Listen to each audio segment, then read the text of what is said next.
Ryan Reynolds here for, I guess, my 100th Mint commercial. No, don't. No. I mean, honestly, when I started this, I thought I only have to do like 4 of these. I mean, it's unlimited premium wireless for $15 a month. How are there still people paying 2 or 3 times that much?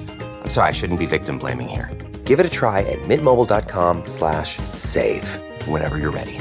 $45 upfront payment equivalent to $15 per month. New customers on first 3-month plan only. Taxes and fees extra. Speed slower above 40 gigabytes. See details.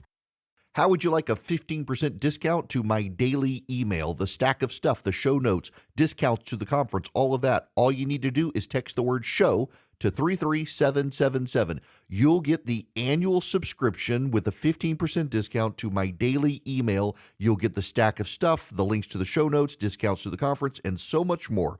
All you have to do is text the word show, SHOW, to 33777. Text show to 33777.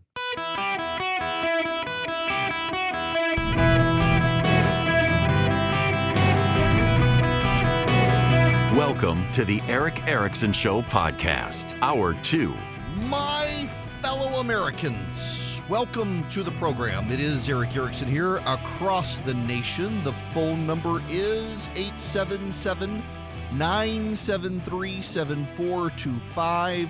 A kind welcome to the folks listening in Sacramento, California, and Austin, Texas. We have moved into those markets. Our quest for global domination continues. Now, we've also moved live 11 to 2 Central Time in the great Tulsa, Oklahoma on KRMG. And waiting very patiently on the phones is a caller from there, Matt. And Matt, I want to talk to you to kick off this hour of the show because I was literally going to talk about this topic, and I saw your phone call. I was like, this would be great. Matt and I can do this together. So I mentioned at the bottom of the hour, we have a declining birth rate in America. And there have actually never been countries to come back from that. Hopefully we can be the first, but a lot of people putting off kids, a lot of people deciding not to have the kids, and you wanted to talk about that, I know. Yes, sir. So speaking on behalf of younger millennials / elder Gen Z, those of us who value raising a family and being responsible parents, we want to be able to do better for our children than our parents did for us. And to achieve that nowadays, when considering the modern cost of living, much less raising a child, that's very difficult to do. And it leads us to delaying having children so that we have the financial ability to provide them both a loving and stable house to grow up in. So it's tough, even though that I share your considerations and your concerns as an individual. It's hard not to fall in the aggregate. Yeah, okay, so I want to do an experiment. Let's do have kids first or get money first. This is in Google. Okay, here we go. Financial Samurai, before having kids, consider spending lots of money. Have a net worth goal before having kids. Net worth at birth of first child, what should it be? How much money to save before having a kid? Should you wait until you have kids, until you can afford them? How to prepare family finances for a baby? What you need to save to have a child, what your net worth should be. I mean, literally, you Google this, and like all of the financial data out there, with the lone exception of one person, is you got to stockpile your money before you have kids. Now, I will tell you, Dave Ramsey differs on this, but there's a great group out there, Matt, called the Institute for Family Studies. Brad Wilcox is the leader there, and they've actually studied this issue a great deal because it is one of the ideas. I hear what you're saying. You think that if you have a kid, it's going to be expensive to have a kid, and you're not making enough money to be able to afford the kid. That is a prevailing idea out there. So the Institute for Family Studies studied this idea because this isn't new. This goes back to the financial crisis in 2008, where the view actually shifted. You can actually trace this idea of you got to have a certain amount of money before you have kids to the financial crisis in 2008, as your generation was starting to pay attention to finances and money. And then you get through high school and college and you're really thinking about it. And the data, surprisingly, doesn't actually hold up. And it's very, very counterintuitive because everybody, myself included, thinks I should save money before I have kids. What the data actually shows is that until you have kids, you don't actually have the real incentive to do so. And so you very often don't. And the people who have kids earlier at lower incomes, long term, wind up financially better off than the people who wait later to stockpile the money. It makes no sense. And I want to acknowledge it makes no sense. But what the Institute for Financial Studies has come to the conclusion in interviewing people who had kids when they didn't make a lot of money is that having the child necessitated the difficult decisions financially that they never were confronted with until they had the kids. And in Eric, go ahead. Just to cut in briefly, Oh, would yeah. you mind quantifying what not a lot of money is? Just Yeah. for the sake of knowing that we're on the same page. Yes. So we're talking about people who made less than $40,000 a year. They're at the marginal poverty line. Wow. So- So you're saying folks below the poverty line were doing better if they had kids earlier compared to later? Long term, it takes time and it's not easy. But so here's what the research is. We're talking people who make around $40,000. So we're not talking about extreme poverty, but we're not talking six-figure salaries either. Frankly, we're talking about people like me when I got out of law school, it was student loans and stuff. My wife and my combined salary was right around $45,000. Here's what they found in their studies is that you think you're doing everything right, and the way you're operating is in theory. Because until you have the child, your entire existence planning for a child is theoretical. When you have the child, suddenly the rubber meets the road, and the people who have the kid begin to actually experience the financial decisions they didn't know they were going to have to make. And it sometimes takes reliance on government programs. It sometimes takes reliance on church. Sometimes takes reliance on family. But when you track someone long term who had a child early and wasn't making a lot of money, it turns out 20 years later, they have a greater financial savings and financial wherewithal and financial knowledge than the person who waited until they're 35 and was making six figures to have a kid.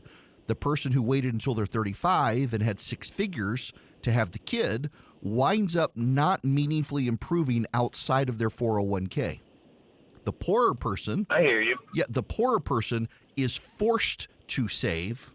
The richer person isn't. And that's the counterintuitive thing that kind of like, I remember reading this report when it first came out. Surely this can't be. But actually, the data, now it's not just the Institute for Family Studies that's come out now. There are Brookings and others have kind of shown the same thing. And really, I think what it is, Matt, for people who are like scratching their head over this, it's because any of us who have had kids understand that everything is theory until the moment you have that kid. And then the rubber meets the road.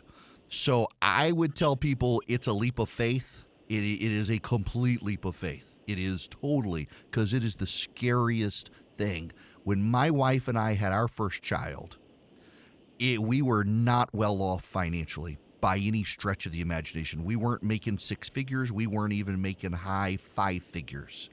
And there were months where my wife and I could not go out to eat and were on beans and rice because my wife, who had had a double mastectomy before we had kids, couldn't breastfeed. So we were on formula, which is really expensive. And we were very prideful, too. I've got to admit this. We were very proud. We didn't want to ask for help. We didn't want to rely on other people. We wanted to do it ourselves. But in the process, it also helped us realize what we can sacrifice to take care of the family, which we would have never known. I don't want to dissuade you from being financially responsible. I don't want to do that. But at the same time, I do want to tell you, it's all theory till you have that kid. And honestly, it's all theory until the kid pukes on you the first time. Everybody has a plan until they get punched in the face. Yes, exactly. And I will tell you, kids will punch you in the face and hit you where you don't want to be hit, and it's all part of growing up. And you learn to sing soprano every once in a while when you got a kid. But I understand where you're coming from. First, one, thanks for taking the time to call to talk about this, and two, so the Institute for Family Studies, just Google it. And if you go to the Institute for Family Studies, Brad Wilcox, great guy. He's got a great Twitter account to follow. They've got lots and lots of research on the finances of kids. One of the things I like is they're big on thinking about how can we change the tax code to incentivize people like you to not worry and know that you're going to be taken care of if you take the leap to have kids. Because frankly, you get married and there is a marriage penalty. So how can we get rid of the marriage penalty in taxes? I actually have a friend who's gay, and he and his partner refused to get married because of the tax penalty. They're like, you heterosexual people, y'all screw each other in the tax code with this marriage penalty. It's like, yes. It's true. And then so what do you do with like the earned income tax credit and child credits and incentives? If I were king for a day, frankly, I would put into our tax code that when you have a child, the year your child is born, you will not pay federal income taxes that year. That's personally my view on things, but they won't make me king for a day. That's a very similar solution to what I was looking at too. I mean, you have to lower the barrier of entry, especially just for that first year, because it's so critical and so difficult. Yeah, and also here, also one last point, and I'll let you go, is the tax code and finances now, everyone is so put upon by finances and budgeting and keeping up with the Joneses and everything else. It really, particularly at your age, I mean, my kid's headed into college, and she's already freaked out about this stuff. We don't do each other favors by obsessing about this, and yet that's our society. Yes, sir. All right. Now, you go have a great weekend, Matt. It's great talking to you. Before I get out of here, I want to take Ray's call, which is also on this topic. Ray, welcome. Hey, how you doing, Eric? Great. What's going on? I was listening to your show about the people who are struggling, not having this and that. When I was in my late teens and early 20s, I got out of the service when I was 19. That was in 1966. My wife and we had our first child. We went to go buy a house. They wouldn't let me have a house because I was making a car payment. The interest rate on the house was over 19%. Wow. I had to sell the car and take one from my parents so I could go buy this house. And at 19% interest rate, and the house was only like $48,000 back then. And that was back in 69. Mm-hmm. And they only were at a 19% interest rate. You can struggle. You can make it. The kids were the best part of my life because we couldn't go anywhere. We spent more time with them. We were a happy family, but we were broke. But there was a lot of times I worked 18, 19 hours a day, fell asleep in my truck, got 4 or 5 hours sleep, and went right back to work. These people don't know what it is to struggle. Yeah. Now that I'm in my high 70s, I'm pretty well off. I learned to invest. I took classes on everything. So me and my wife are sitting pretty. And at 77 right now, I'm still working. I work part-time. Good for you. It gives me something to do. Yeah, and I love my life. I'm glad you raised that point, Ray, because for everyone out there right now who's freaked out about the interest rates being where they are, I remember my parents telling me when they bought their house, they bought a fixer-upper antebellum home in rural Louisiana, and like it was, I want to say theirs was 17% interest in, I think, the 1970s when they bought it. People forget how high interest rates were back then. And you can say, well, the house was valueless, but in inflationary terms, it was still a sizable investment for them, particularly what people made back at the time. And we judge ourselves based on our parents to a degree, but we forget about inflationary costs. We forget about interest rates and things like that. I will tell you, Matt, if you're still listening, I don't want to be dismissive of your concerns because I had them too. But I will tell you, it is a real leap of faith. And whether you believe it or not, it's a leap of faith. You've got to understand that everything is theory until you have the kid. And if you keep waiting, you got to get to a certain point of finances and saving before you have the kids. You're never really going to get to a point where you feel comfortable. And that's part of the psychology of this is you wait and you save and you wait and you save, and then you have something else and you have another emergency. At some point, you got to fish or cut bait on having kids. And the people who do have kids and stay married are the people who are the most productive and the most well off when they hit retirement. Having kids forces you to make sacrifices you don't otherwise have to make, and in making those sacrifices, you're able to reprioritize your life to live a more comfortable long-term existence. And it's so scary and counterintuitive to so many people. That's why I say it's a leap of faith, because you're not going to believe it until you do it. And it's not going to be easy at first. It was not easy for us at first. There were months to pay the power bill. Like I said, to pay the power bill and provide formula, we had to give up stuff. And it's never fun. But also, long term, it's put us in a better position. And, ultimately we got to a point where I wound up working multiple jobs so my wife could stay home with the kids because we found out all of her income was going to daycare anyway. So why don't you stay home with the kids and I'll go get an extra job, and made that sacrifice. And it's worked out great for us as a family. I'm not saying my life is your life, but also when you're willing to make those sacrifices long term, it actually works out financially for the benefit of your whole family. Everybody wants to be rich. Wealth doesn't buy happiness, but you come closest to happiness the moment you hold that child in your hands. Blinds.com Cyber Monday Last Chance is happening now.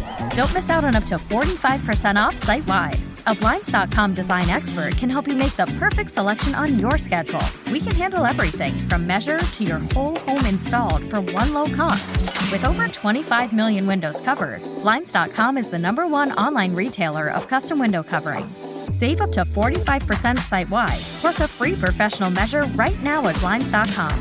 Rules and restrictions may apply. Okay, I just got to say, when it rains, it pours, it seems like. So last week, Charlie and I go out of town to do the station tour down in Florida. The dog gets incredibly sick, all better now, and the dryer breaks. Now I'm out of town, and my wife calls me and says, hey, if you look and see that Gunner, the son, is still home, she says he woke up in exceeding pain in his eye, took him to the doctor, and he's got an ulcer on his cornea. And essentially, the prescription is give him something to make him sleep, but open his eye every hour and put drops in. Like fun times at my house when I go out of town. I don't know that they're going to allow me to go to Las Vegas next week for the super secret meeting of the vast right-wing conspiracy. Oh, boy. Family. And again, this just the theme of the hour here, not intentionally, is, y'all, you don't really know anything about life until you have kids, because they rock your world for the better, generally, for the better. But the things you gotta spend money on and prioritize, and also there's a level of humility. Like my wife and I were really bad about wanting help when we had our first kid. Like to this day, my wife hates to be on the food list at church if something goes wrong at the house. Like we're not going to ask people to bring us meals. We'll manage. We'll DoorDash. We'll do something. We're not asking people to. It's sometimes, pride kind of overwhelms you, and just it causes all sorts of other burdens. And oftentimes kids are humbling. Kids make kids force you sometimes to have to be humble and make sacrifices you otherwise wouldn't want to do, but yet you need to. And they build a lot of memories for you. Our time around the kitchen table at night eating supper is some of the funniest moments of my life. Now, I got to tell you about Stamps.com and how Stamps.com can save money for you or for your business if you ship a lot of packages. Now, listen, I realize Stamps.com isn't for everybody, but if you ship a lot of packages, if you're one of those artistic types that sell stuff online, or you got a lot of grandkids and you're shipping them a lot of packages all the time, or you're a small business or a big business and you send a lot of packages, Stamps.com saves you money because you get up to 89% off UPS and post office rates. And all you have to do is go to Stamps.com, click the microphone, and put in ERIC, E-R-I-C-K. You'll get a free digital scale. By the way, I've been a member of Stamps.com for so long, they never sent me the free digital scale, but they'll send you one. They'll send you some free postage. I got that when I signed up. And you don't have a contract to sign. I never have had a contract to sign. And when I've needed to step away from Stamps.com, I did, and then come back, and there's never been a penalty. It's great. And then you never have to stand in line. This is what I really love about Stamps.com, y'all, because I use them all the time. I never stand in line. UPS, post office, they come to me to pick up the packages. Go to Stamps.com, click on the mic, put in ERIC, E-R-I-C-K. This episode is brought to you by Amazon. The holidays are here, and you know what that means. It's time to get your friends and family the gifts they deserve. Take the stress out of shopping with Amazon's great deals and low prices on a huge range of items from toys to tech and much more. Whoever you're gifting for, Amazon has great prices on everything you need this holiday season. Shop Amazon for all your gifting needs. Carol Burnett is 91 years young today. If you're younger than me, you don't know who Carol Burnett is, Philip. Just go on YouTube and search for Carol Burnett Went with the Wind. Or Carol Burnett Gone with the Wind. I have introduced my kids to that sketch. So when I was a kid overseas, they showed the Carol Burnett show, and it was several years old by then. But we would see the episodes as a kid, and that was like bleeding edge television for us, was to watch reruns of the Carol Burnett show that were years out of date. But it was fantastic stuff. 91 years old, and she's in a new TV series on Apple TV Plus, the Palm Royale or something like that. My wife's seen. She says it's a weird show. Okay, so as I mentioned, I'm encouraged by this. The Heritage Foundation went into the swingiest of the swing states: Arizona, Nevada, Georgia, Pennsylvania, Michigan, Wisconsin. They targeted the 9 swingiest counties in those swing states, and then they targeted the swingiest voters in the swingiest counties of the swingiest states. We're not talking swingers. No. They didn't look at, well, they did go to Las Vegas, but nonetheless, we you know what we mean. People, they go back and forth, Democrat, Republican, maybe they don't vote. And they focus group, they sat down with him, they did 2-hour conversations, and they polled them. You should be encouraged by this. I want to review this data for you. This morning, I moderated a panel. It was Rob Bluey and Eric Tietzel of the Heritage Foundation, and Ryan Walker of Heritage Action for America, their C4 activist wing. 55% of battleground voters believe the Biden administration is a failure. That includes 65% of swing voters who've gone back and forth on the ballot. 65% of 2024 swing voters view the Biden administration as a failure. Now, this is the most notable one to me. The retrospective job approval for Donald Trump tops the Biden approval across all geographies. Across all geographies. Now, as I was moderating the panel, and I pointed this out this morning, I know how conservatives react to polling data. The point in polling data is not the number. The point is the trend. And when poll after poll after poll after poll after poll after poll shows you the same thing, the data, the number, the percentage, it may not be right, but you know where the trend is. And so even if they get the top line number wrong, maybe it's not 50%, maybe it's 40%, it still shows you in trending patterns where things stand in the country. And those hold up over time. So the polling for the Heritage Foundation shows that Donald Trump's retrospective job approval tops Joe Biden. Let me give you the numbers. So strongly and somewhat approve of Trump, 50%. Strongly and somewhat disapprove, 49%. Among swing voters, 40% approve, 55% disapprove. But now let's do Biden. 40% strongly and somewhat approve, 58% strongly and somewhat disapprove. Of the swing voters, 22% approve, 73% disapprove. And it's remarkable across the board. So Trump, and so I'm going to combine strong and somewhat approve, and then I'm going to combine strongly and somewhat disapprove. It's 51-49 approve in Arizona, 54-45 approve in Georgia, 49-50 approve in Michigan. Disapprove is higher. In Nevada, it's 49-50 again, disapprove higher. In Pennsylvania, it's 50-49 approve. In Wisconsin, it's 47-51 disapproval wins.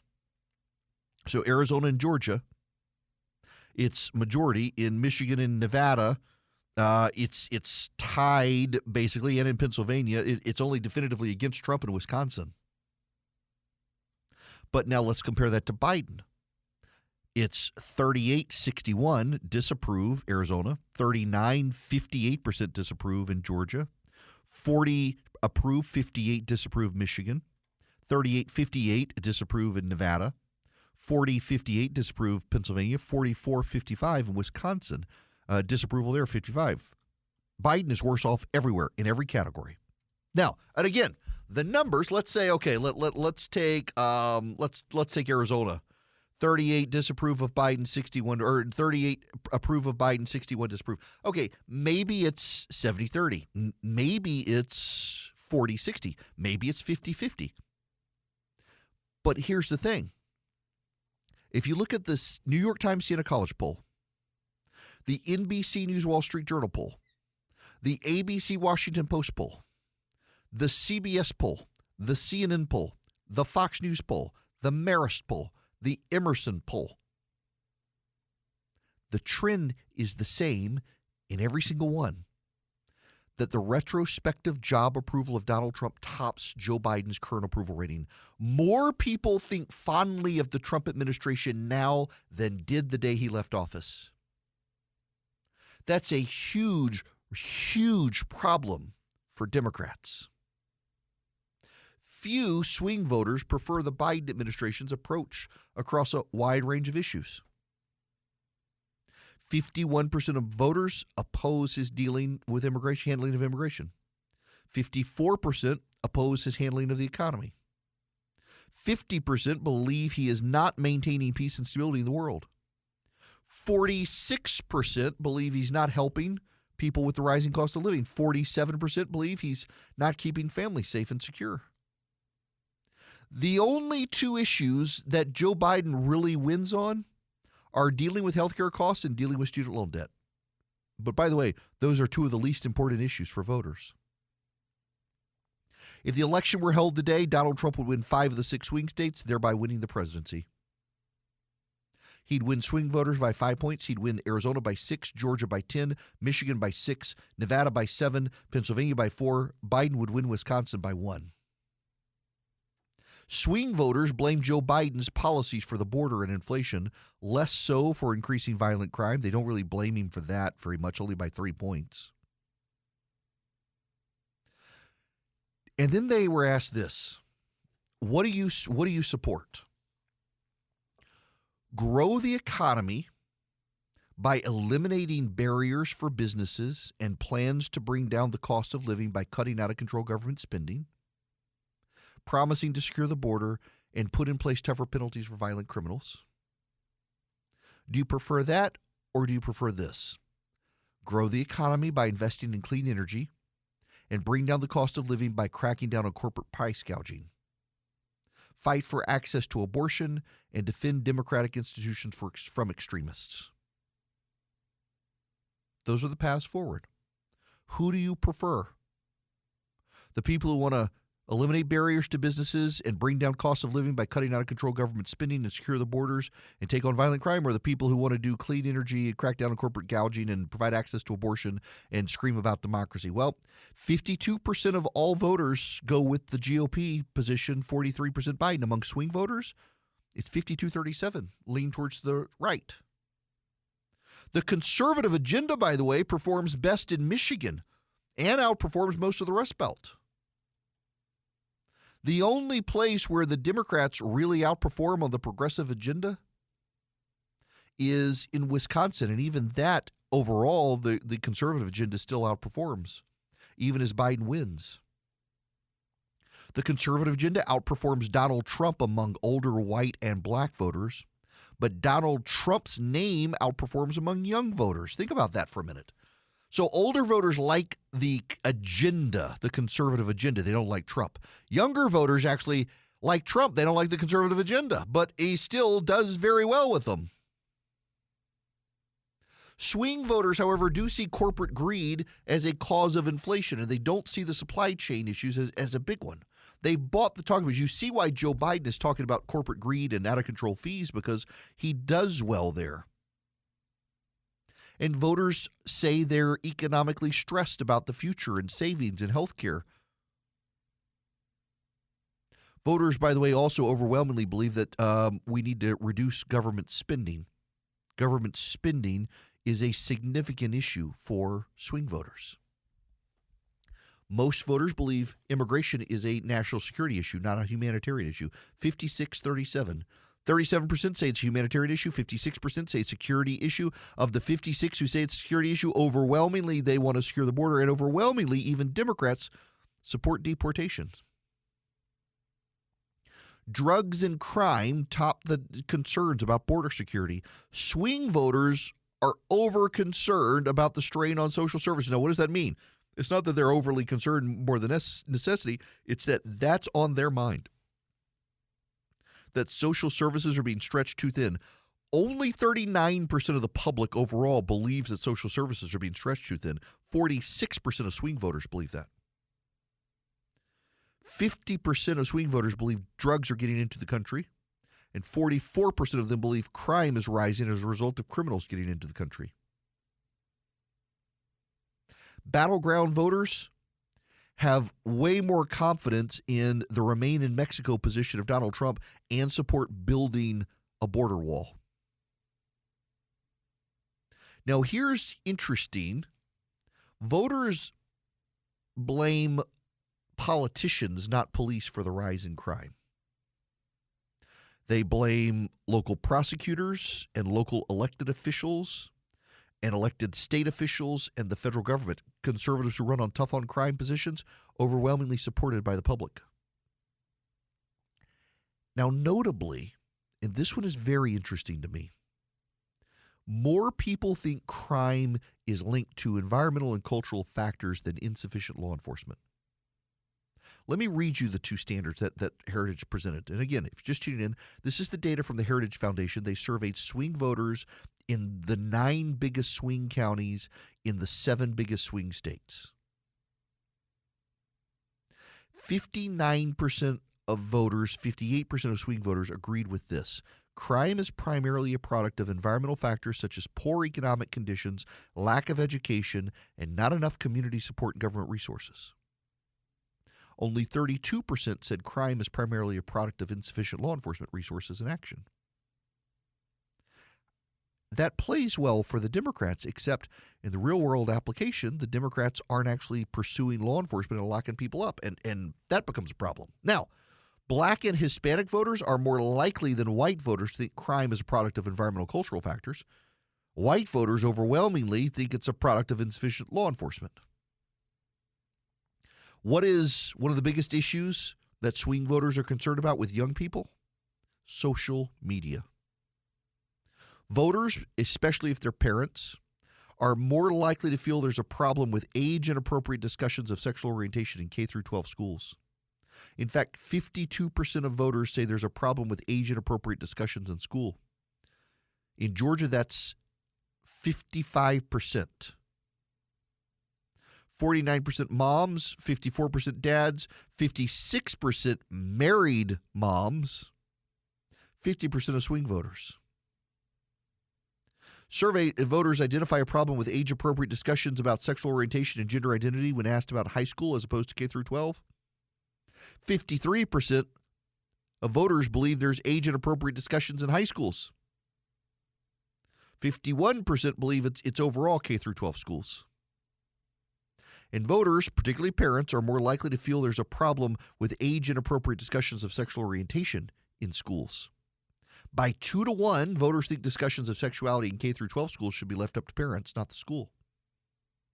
And by the way, Black voters who voted for Joe Biden in 2020 overwhelmingly believe that LGBTQ issues should not be brought up in school at all. 63%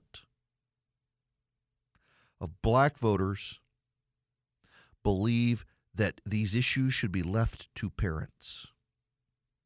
Remarkable data from the Heritage Foundation. You can get online at heritage.org. I put it out on social media. It's really fascinating to read. Now, I'm going to tell you about Hillsdale College, which is advocating for conservative thought. And one of the ways they do it with their educational mission is to give away copies of Imprimis for free. They mail it to you. And if you want a copy of it, it is completely free. There's no harm, no foul. Just sign up for Imprimis. You get it every month in your mailbox. You go to Eric, E-R-I-C-K, ericforhillsdale.com. Eric, E-R-I-C-K, ericforhillsdale.com. You get Imprimis in your mailbox every month. Now, what is it? Well, it's a small publication that stimulates your mind, that has articles, commentary, and the transcripts of speeches of conservatives at Hillsdale College, leading conservatives, Christopher Rufo, Heather McDonald, Victor Davis Hanson, Larry Arnn, so many more. Not me yet, but I'm working on that. It's available at Eric, E-R-I-C-K, ericforhillsdale.com. Imprimis is thought-provoking. I have literally subscribed to Imprimis since I was in law school. It has followed me around from apartment to rental house to primary house to new house. Imprimis is fantastic. I have gotten it since law school. I read it every month. You go to Eric, E-R-I-C-K, ericforhillsdale.com. You sign up for it today. You never pay a penny for it. Hillsdale sends it to you. ericforhillsdale.com. Greetings and welcome. It is Eric Erickson here. Somebody out near Monroe needs to do a well check on my buddy David. I just saw this headline in the Miami Herald. Man blasting turkey calls at neighbors gets charged with stalking. That's totally something he would do.